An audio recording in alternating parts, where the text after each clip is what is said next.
Welcome to SGS. This is Morris. I want to take a look at two important entities. One is a company and one is a leveraged ETF that's ideal for trading. So let's begin with Microsoft. The mighty blast higher is already well underway. Here's a chart of 2000.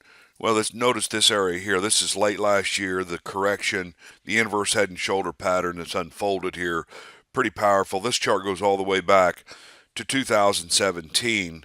So where we're at right now, we own the stock on an investing basis. Let's look at a shorter term chart. If you're not in this stock, one way to get involved in the stock is to note where we're at right now. This is be the area of resistance. We're moving right up to it. I'm going to show you in a second exactly how this stock responded when it went through this area. This would have been the previous area of breakout. So that's a look at where you've been. Note when it broke out right here where the volume was coming in. So very strong volume.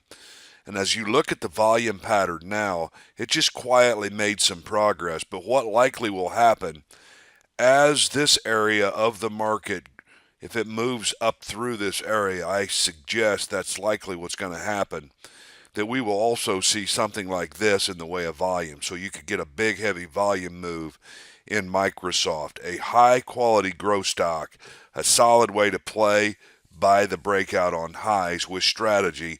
That's where SGS comes into play.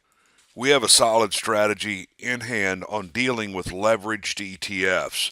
This ETF is TNA.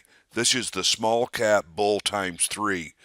And we've got our investors making money on this type of leveraged play. The breakout here also seems imminent. There is an inverse head and shoulders, but don't touch this stock without coming to SGS and following our proprietary model and percent allocation for the trade. Very important to do that. Again, check us out at SGS. That's all for now. This is Morris.